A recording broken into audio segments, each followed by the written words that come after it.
7 patients, including 2 who have died, have been infected with a potentially deadly superbug at Ronald Reagan UCLA Medical Center.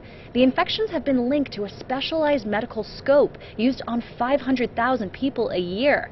Now, as many as 179 people have been exposed to CRE at UCLA. I'm here with investigative reporter Peter Eisler, who have been covering the CRE superbugs outbreak for years. Pete, this is the latest CRE outbreak in a string of 5. What's going on here?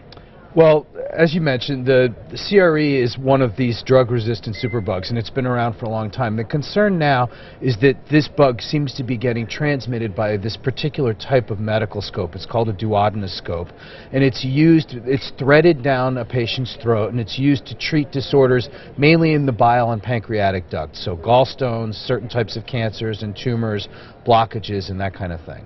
So let's back up. Tell me more about the CRE superbug and why it is so deadly.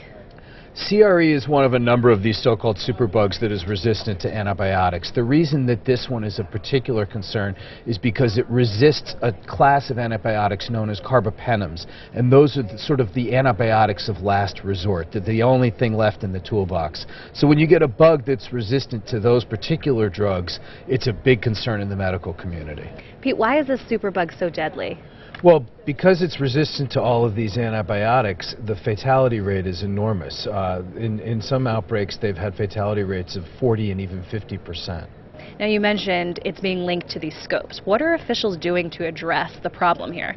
Well, just today, the FDA came out with some new guidance for hospitals, basically warning them that you can do a really good job cleaning these scopes according to the guidelines that are out there, and you still might not be able to get all of the bacteria out that cause these particular infections, and many other types of infections.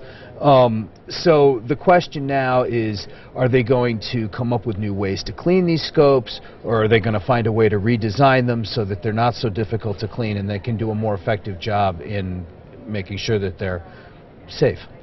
Well, we'll keep following your reporting to find out what happens. Keep following this story as it develops right here on usatoday.com.